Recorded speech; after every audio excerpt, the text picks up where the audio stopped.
السلام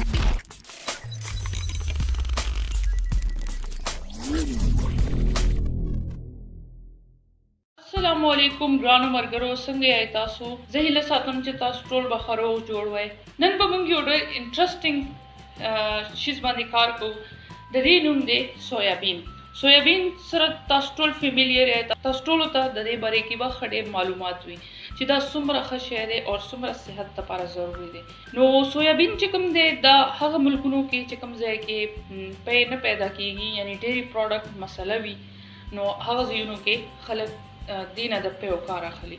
یعنی د پنیر جوړوي، د غوښه یا کیما دینه جوړیږي او دینه پی جوړیږي، مختلف چیزونه دینه تیاریږي او بیا هغه د ډیری ملک یو ښه سبسټیټیوټ دی.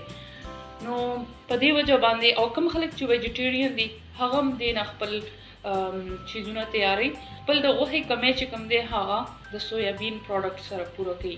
نو دینه ډیر زیات چیزونه د دې تیار پروډکټ هم بازار کې خرڅیږي، لکه ټوفو دی.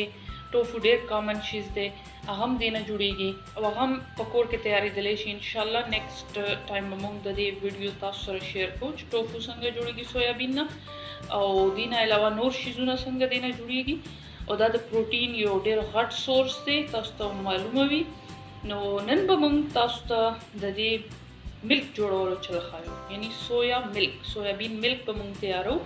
نو سویابین ملک تیارولو دپاره موږ سویابین راخیستي دي، دا صفا کړل موږ او هغې نه پس چې کوم دی بیا دا موږ واش کړل او بیا موږ اوبو کې سوک کړل. نو دا تقریبا اوورنایټ موږ سوک کړي دي، تاسو 15 غنټې هم دا سوک کولی شئ، کار به وکړي. نو اوس چې دی باندې بره کوم دا تاسو ته سکن کتی شي، داسې شل شانتې دی، دا به دې موږ ټول لرې کړو او دا اوبه به دې موږ ډرین کړو، بلکل لکه صفا به یې کړو چې دا سکن په دې باندې وي. نو بیا به په یو کې لږ بل شان ذایقه راځي. نو سویابین ملک بازار کې هم خرڅیږي او د دې کور کې جوړول هم ډیر زیات آسان دي. نو موږ تاسو ته ښایو چې دې کې کم کم چیزونه نور به موږ ته پکارېږي. سویابین او دې نه علاوه اوبه، دا دی پاین سکیور یا پانډان. د دې چې کوم ګل وي نو دې نه کیوړه ایسنس جوړیږي. کیوړه ایسنس خو زموږ وطن کې هم ډیر زیات کامن استعمالیږي چیزونو کې. د دې ډیر زیات ارومیټک او خوږ بوی وي او خوږه ذایقه وي، نو دا به دې له یو ښکلی شان فلیور ورکوي. دې نه علاوه به موږ دې کې ادرک استعمالو، تازه ادرک چې کوم دی نو دا به د دې چې کوم بیټرنس دی هغه به کنټرول کړي. نو ټول نه اول خو به موږ دې نه دا چې کوم سکن دی کوشش به وکړو چې څومره دې نه دا لرې کېدی شي دا به دې لرې کړو او بیا به موږ دې نه دا اوبه توی کو، دا به واش کو او بیا به یې ګرایند کو. دانونه موږ ټول شل اخوا کړل، اوس دا پاک شول او موږ صفا اوبو سره ووینځل او دلته کې موږ نیم ګرایندر کې واچول.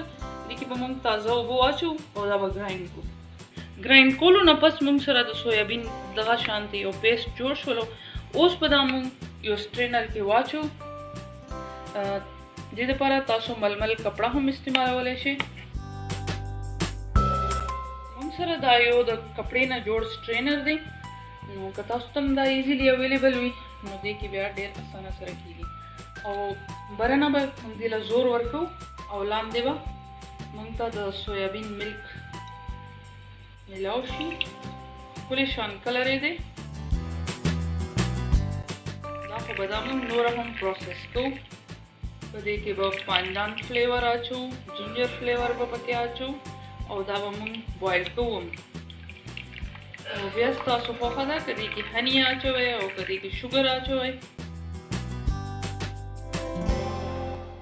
یو ساس پین موږ راواغستو، هغې کې به اوس موږ دا پی چې کومې موږ جوړې کړي دي د سویابین ملک دا به دې کې واړو.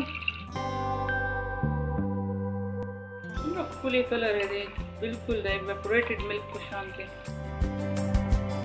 اوس به موږ نور دې کې پاین سکیور یا پانډان پاڼې واچو، 2 پاڼې او ادرک ټوټه او دې پیوله به موږ اوس جوش ورکړو.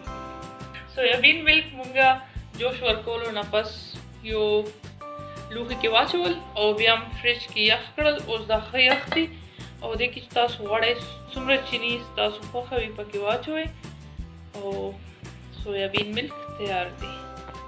نو ستاسو به زموږ سویابین ملک کور کې جوړولو دا طریقه یقینا خوښه شوې وي.